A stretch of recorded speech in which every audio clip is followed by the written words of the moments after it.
Let's go. But still, I'll be honest with you, I'm a little nervous. I'm not used to speaking at a graduation of this magnitude. It's a little overwhelming. It's out of my comfort zone. You dress me up in army fatigues or throw me on top of a moving train. Someone said Unstoppable, or ask me to play Malcolm X with Hurricane Carter or Alonzo from Training Day. I can do that. But a commencement speech is a very serious affair, and it's a very different ballgame. There are literally thousands and thousands of people here.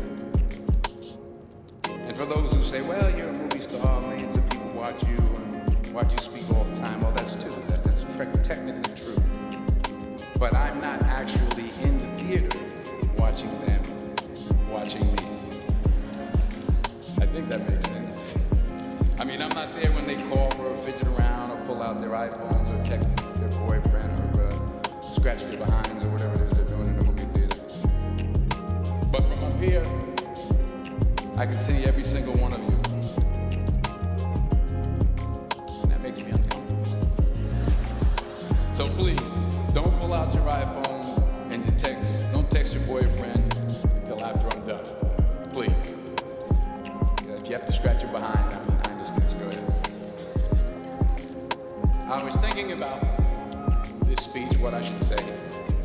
I figured the best way to keep your attention would be to talk about something, really like juicy Hollywood stuff. Like, I thought I could talk about me and Russell Crowe getting in arguments on the set of American Gangster, but I said, no, you're a group of high-minded intellectuals, you're not interested in that.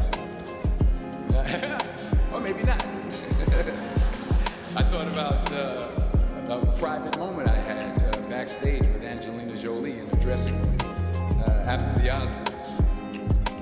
But I said, no, I don't think so. This is an Ivy League school, and Angelina Jolie half naked in a dressing room. Who wants to hear about that?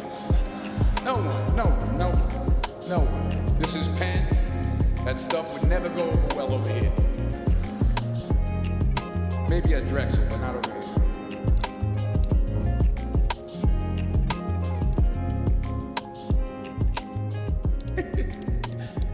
Ooh, I'm in trouble now. So I was back to square one, feeling the pressure.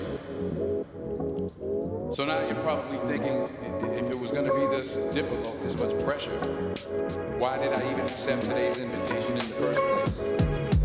Well, my son goes here, that's number one. That's a good reason.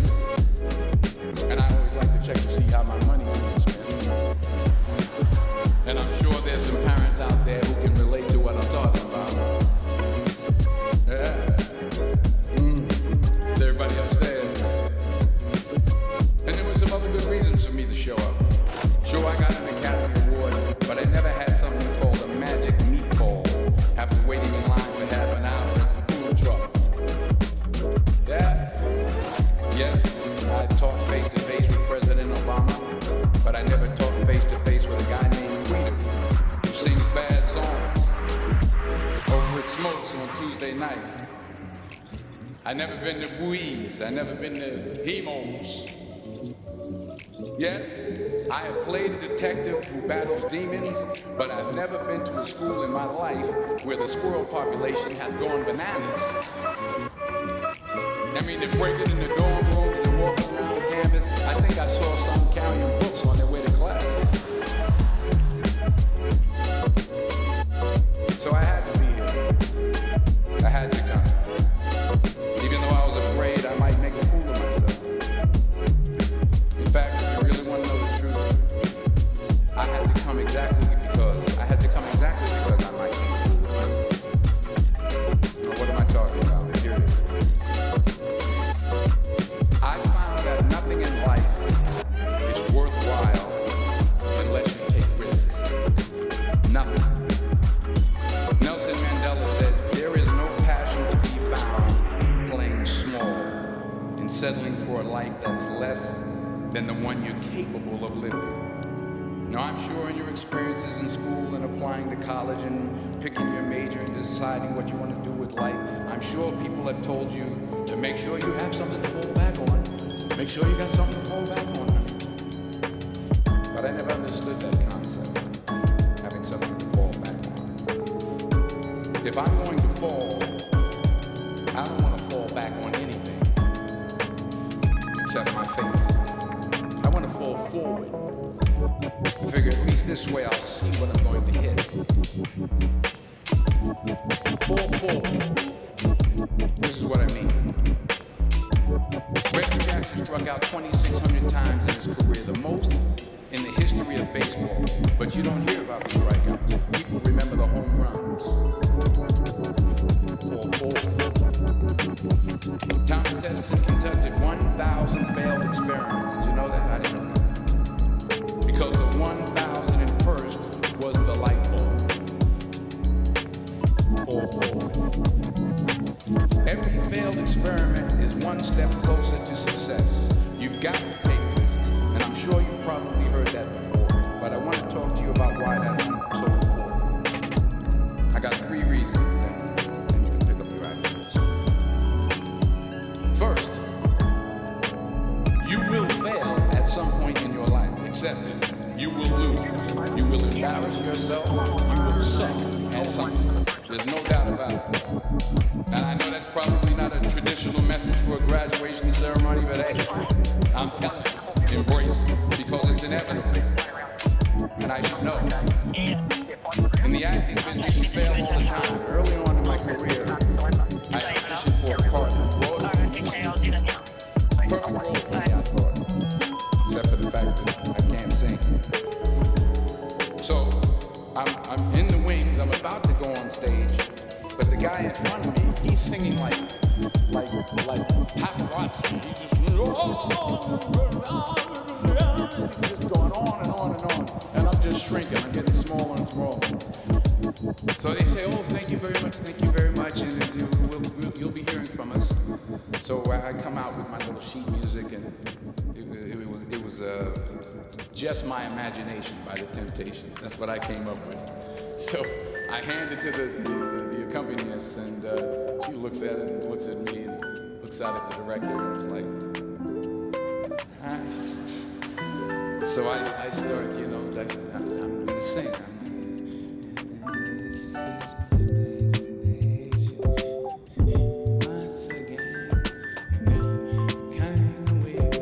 And they're not saying anything, so I'm thinking I'm getting better. I start getting into it.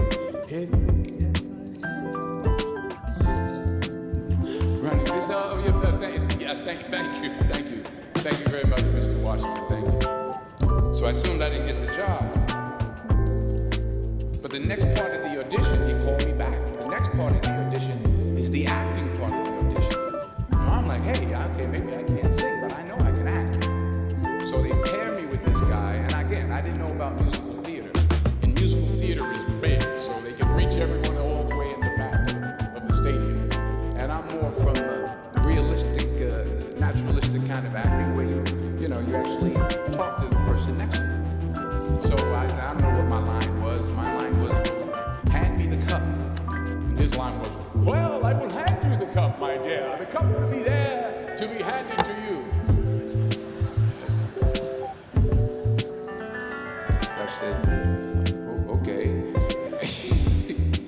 Well, should I give you the cup back? Oh, yes, you should give it back to me, because you know that is my cup, and it should be given back to me. I didn't get the job. But here's the thing. I didn't quit. I didn't fall back. I walked out of there to prepare for the next audition, and the next audition, and the next audition. I prayed. And I prayed. But I continued to fail. But it didn't matter, because you know what? There's an old saying. You hang around the barbershop long enough, sooner or later you're going to get a haircut. So you will catch a break, and I did catch a break. Last year, I did a play called Fences on Broadway. Someone talked about it. Won the Tony Award. And I didn't have to sing, by the way. But here's the kicker. It was at the Court Theater. It was at the same theater that I failed that first audition 30 years prior.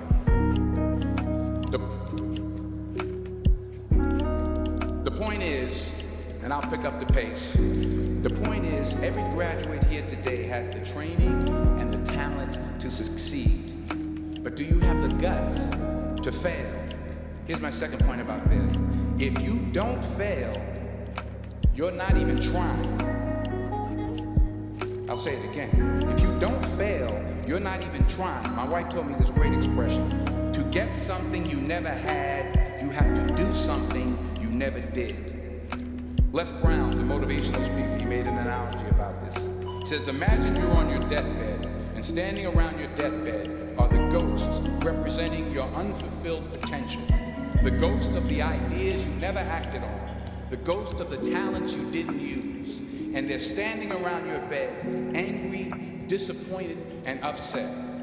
They say, we came to you because you could have brought us to life, they say. And now we have to go to the grave together. So I ask you today, how many ghosts are going to be around your bed when your time comes? You've invested a lot in your education, and people have invested in you. And let me tell you, the world needs your talents, man, does it ever. I just got back from Africa like 2 days ago, so if I'm rambling on, it's because I'm jet lagged. I just got back from South Africa. It's a beautiful country, but there are places there with terrible poverty that need help. And Africa is just the tip of the iceberg. The Middle East needs your help. Japan needs your help. Alabama needs your help. Tennessee needs your help. Louisiana needs your help. Philadelphia needs your help.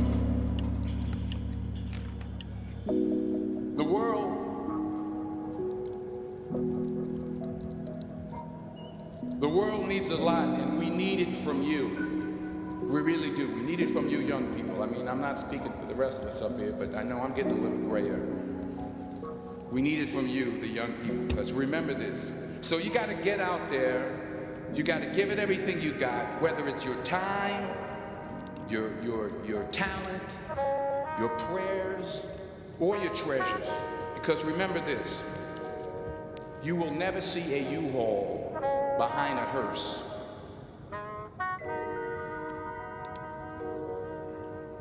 I'll say it again. You will never see a U-Haul behind a hearse. You can't take it with you. The Egyptians tried it, and all they got was robbed. So the question is, what are you going to do with what you have? I'm not talking about how much you have. Some of you are business majors, some of you are theologians, nurses, sociologists. Some of you have money, some of you have patience, some of you have kindness, some of you have love. Some of you have the gift of long suffering, whatever it is, whatever your gift is. What are you going to do with what you have? All right, now here's my last point about failure. Sometimes it's the best way to figure out where you're going. Your life will never be a straight path. I began at Fordham University as a pre-med student. I took a course called cardiac morphogenesis. I still can't say it. Cardiac morphogenesis. I couldn't read it. I couldn't say it. I sure couldn't pass it. So then I decided to go into pre-law, then journalism. And with no academic focus, my grades took off in their own direction. Yeah, down. I was a 1.8 GPA one semester, and the university very politely suggested that it might be better to take some time off. I was 20 years old. I was at my lowest point. And then one day, and I remember the exact day, March 27th, 1975, I was helping my mother in her beauty shop. My mother owned a beauty shop up in Mount Vernon. And there was this older woman who was considered one of the elders in the town. And I didn't know her personally, but I was looking in the mirror, and every time I looked at the mirror, I could see her behind me, and she was staring at me. She just kept looking at me. Every time I looked at her, she kept giving me these strange looks. So she finally took the dryer off her head and she said something I'll never forget. First of all, she said, somebody give me a piece of paper, give me a piece of paper. She said, young boy, I have a prophecy, a spiritual prophecy. She said, you are going to travel the world and speak to millions of people. Now mind you, I'm 20 years old, I'm flunked out of school. In fact, like a wise ass, I'm thinking to myself, maybe she's got something in that crystal ball about me getting back into school next fall. But maybe she was on to something, because later that summer, while working as a counselor at the YMCA camp in Connecticut, we put on a talent show for the campers. And after the show, another counselor came up to me and asked, have you ever thought about acting? You're good at that. So when I got back to Fordham that fall, I got in and I changed my major once again for the last time. And in the years that followed, just as that woman prophesied, I have traveled the world and I have spoken to millions of people through my movies. Millions who, up till this day, couldn't see me. Up till this day, I couldn't see while I was talking to them, and they couldn't see me. They could only see the movie. They couldn't see the real me. But I see you today, and I'm encouraged by what I see, and I'm strengthened by what I see, and I love what I see.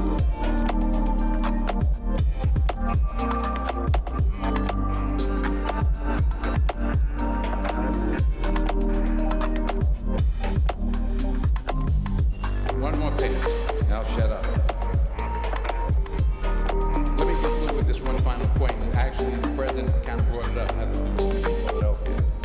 She stole my material. Many years ago, I did this movie called Philadelphia. We filmed some of the scenes right here on campus. Philadelphia came out in 1993. Most of you were probably still indicted. Some of the professors, too. That cracked me up. But it was a good movie. Rent it on Netflix. It's a good movie. Rent it. I get 23 cents every time you rent it, please. Rent it. Truth. Parents up there, rent it. Netflix, please. Tell your friends too. It's about a man played by Tom Hanks who's fired from his law firm because he has AIDS. He wants to sue the firm, but no one's willing to represent him until a homophobic ambulance chaser lawyer, played by yours truly, takes on the case. In a way, if you watch the movie, you'll see everything I'm talking about today. You'll see what I mean about taking risks or being willing to fail. Because taking risk is not just about going for a job. It's also about knowing what you know and what you don't know. It's about being open to people and to ideas. In the course of the film, the character I play begins to take small steps, small risks. He very, very, very slowly begins to overcome his fears. And I feel ultimately his heart becomes flooded with love. And I can't think of a better message as we send you off today. To not only take risks, but to be open to life, to accept new views, and to be open to new opinions. To be willing to speak at a commencement at one of the best universities in the country, even though you're scared stiff. While it may be frightening, it will also be rewarding. Because the chances you take, the people you meet, the people you love, the faith that you have, that's what's going to define you. So members of the class of 2011, this is your mission.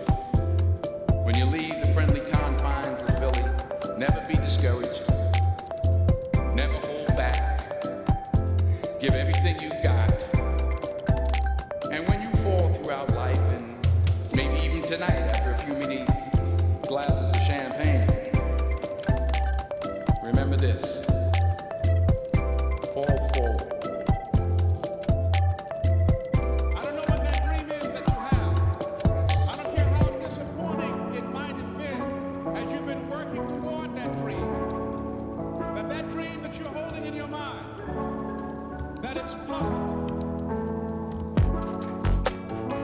That some of you already know that it's hard. It's not easy. It's hard changing your life. That in the process of working on your dreams,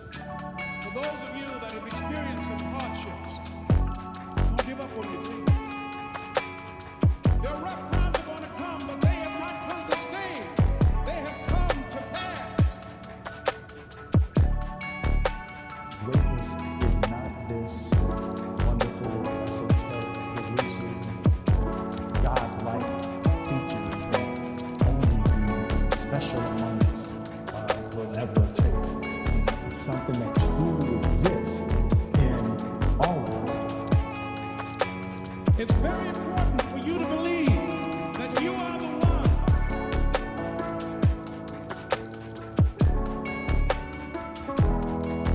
Most people, they raise a family, they earn a living, and then they die. They stop growing, they stop working on themselves, they stop stretching, they stop pushing themselves. That a lot of people like to complain, but they don't want to do anything about their situation.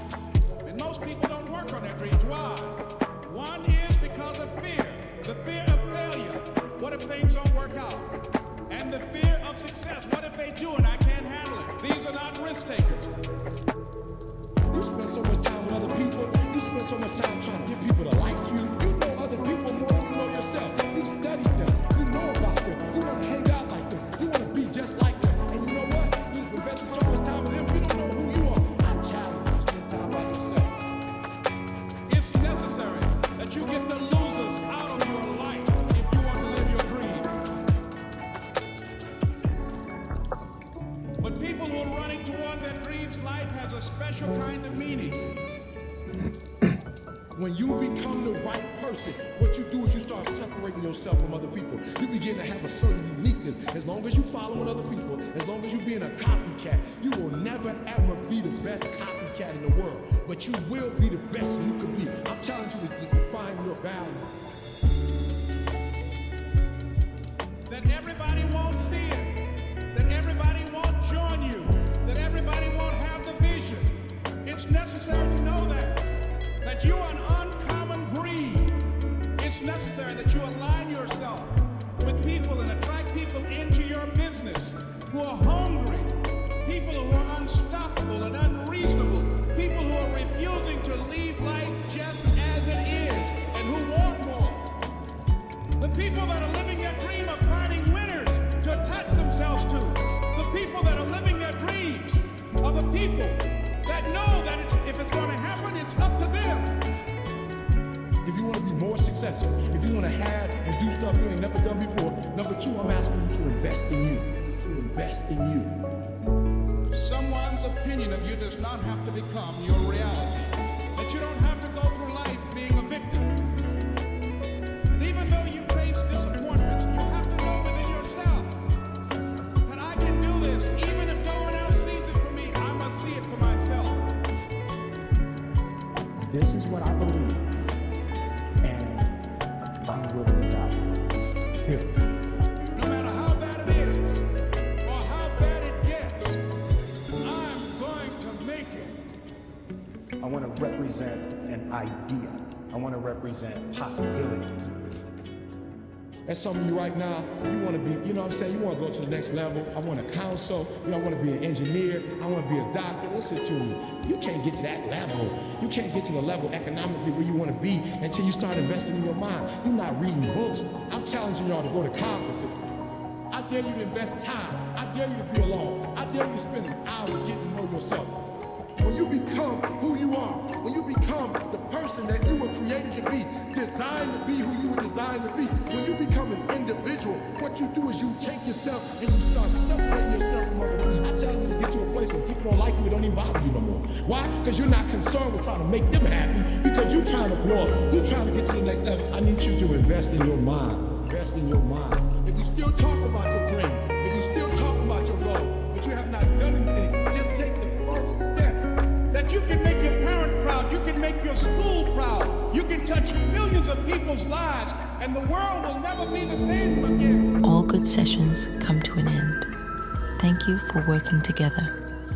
If you haven't already, please take a minute to download my app called FloatNote. It's a productivity app I created with tools I don't think you've ever seen before. A unique ADHD approach to managing thoughts, ideas, and to-do lists. Let me know what you think. See you next time.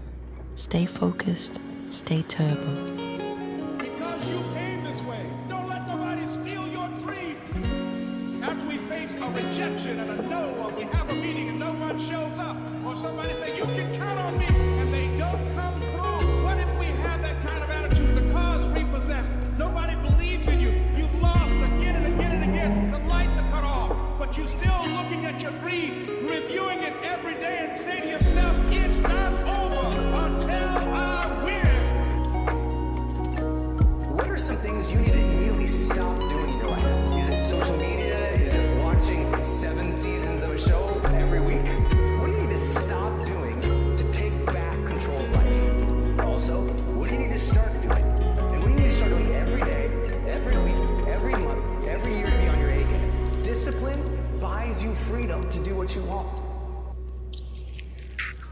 you're gonna need to cut some fat if you want life to change. If you want to show me you want to win that bad, pack your calendar, because everything is based off of activity. Very few people want to show your calendar, because if they did, you would realize who really wants to win that and who doesn't. It's mathematically impossible for you not to win at the highest level if your calendar is packed from day till night, every single day, the entire year, day after day after day after day after day, without you winning. Everybody wants to rise, but nobody loves the process. Everybody wants to be a champion, but nobody's willing to put in the work that it takes to be a champion. Everybody wants to hold up the trophy and say, man, I did it, but nobody's willing to put in the work that it takes to do it. I love the process. I love the thought of working for what I want. And I firmly believe you're never supposed to wish for it more than you're willing to work for it. Your expectations never supposed to exceed your effort. But a lot of people, they wish, and they're not willing to work. And the great thing about life has a funny way of testing all of us and seeing how bad we really want what it is that we say we want.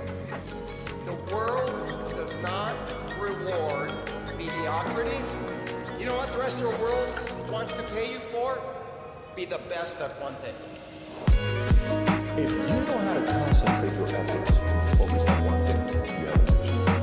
If you can be focused on one thing, and I look at everything else that everybody else is looking at, 50 different philosophies, 75 different ways to make money, 19 different streams of income, you can figure out your good here, all of that stuff's gonna come. But if you go chase all the other stuff that everyone else is, you're gonna miss the whole point of winning in life. You can't concentrate. You show me anyone today who knows how to concentrate, I'll show you someone that nobody wants to compete with. There's no capability difference between you and someone you consider to be an ultimate role model of success. The only difference is they've learned to manage their state and they've learned to control their mental focus. Whatever we concentrate our focus on consistently, strive to learn from it, we will get great at it. I don't care what it is, if you focus on it daily and you strive to be better, you're going to make little distinctions that will make you more and more effective every single day. If you're trying to shake out this world, then you have to hustle. That is the secret. That is the reason Michelangelo said, if you knew how much work I put into my art, you would not call it genius. You know how hard I worked to get here? I put in too many hours. I sweat too much blood, too much tears. I worked hard to get here. Didn't nobody give me this. I didn't grow up with wealth. I worked for this. Sweat, blood,